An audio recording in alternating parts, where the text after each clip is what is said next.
Stress in the college student. The opening quote by Lim is great advice for anyone, but it is especially important for the college student. Stress is going to surround you, and many times you will have absolutely no control over these stressors. However, many times you can control how you react to those stressors. So, as Lim advises, pause for a moment and relax. The best time to take a deep breath is when you don't have time for it.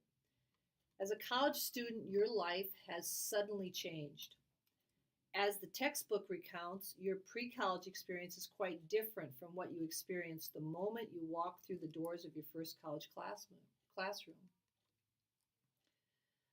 Alan Riefman describes this time period as one where students are leaving home, some of them for the first time. You are trying to build new social connections, and you are facing the pressures of performing successfully in your courses. Some of you are trying to do this and balance a job, or perhaps you're part of a collegiate athletic team. Now you are trying to balance your time in those areas so they will not conflict with your coursework. This is not an easy process. And as the image suggests, stress can have serious effects on the college student. College students face a number of stressors. These stressors identified by Brian Luke Seward can include roommate dynamics. This is often the first stressor you might experience. Pre college, you might have had your own room. Now you're sharing this space with another individual. Professional pursuits. This is one of the biggest decisions you will deal with. I'm sure many of you are already asking yourself, what should I major in? Many times you have picked a field only to learn that it's not just something you want to continue doing. Academic deadlines, due dates, research papers, tests, midterms, what a mess. The typical student is enrolled in 16 to 18 credits, and these deadlines are all coming in all directions. It is also very common that college age individuals do not possess refined time management skills. The lack of time management adds to this stress. Financial aid. The cost of a college education has increased dramatically. The paperwork alone is mind boggling. Lifestyle behaviors. How many of you start your homework after 9 p.m. or later? For many students, this behavior happens all too often. Do these late nights result in skipped classes the next day because you are simply too tired to function? Let's watch a video that talks about the importance of getting a good night's sleep.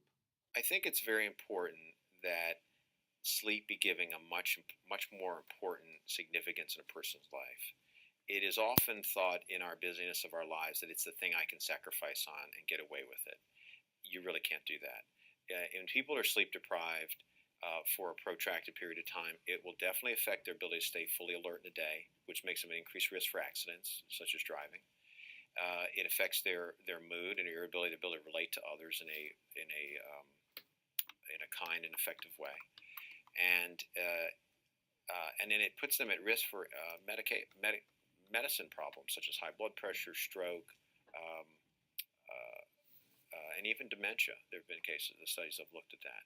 So sleep, I can't emphasize, has to be given high importance and taken care of in a person's life. And again, recognizing that this is all I can do in a day, and I have to shut my day down, and I'll just pick up what I didn't get done today tomorrow, and being able to do that. There certainly will be days where people don't get good sleep. There's some emotional event that happened that kept you from sleeping, or your work or something kept, or you're ill and you don't sleep well. Those are understandable, but they're usually just going to be brief aberrations in what ought to be a normal, nice pattern of sleep throughout your life. And so I think it's very important that if we recognize the importance of it and we look to others as they sleep and say, you know what, I think you're snoring. That's not normal. Yeah, it's common, but it's never normal. Snorers have a 400% increased chance of high blood pressure in their life. And that's usually the beginning of sleep apnea, which they could get if they should gain weight or get older. And so recognizing that is a huge way to help someone and bring it to their attention if they don't already know it, and help them to get the care they need. Peer groups and peer pressure. Now, I realize that you have all experienced this type of pressure before entering college. However, when this is combined with trying to make new social connections, the stress seems to be compounded. You're exploring your sexuality. The exploration of one's sexuality occurs with greater frequency during a student's college years. Intimate relationships. Most times it is during your college years that you will meet your lifetime companion. Intimate relationships are demanding. Many do not last, and when they end, it can be devastating. The response can certainly affect your academic success. So, how can students combat these stressors? Well, take time to breathe, reflect on your reaction, and work to develop time management skills. In the next section, we will look at how you can develop better time management skills.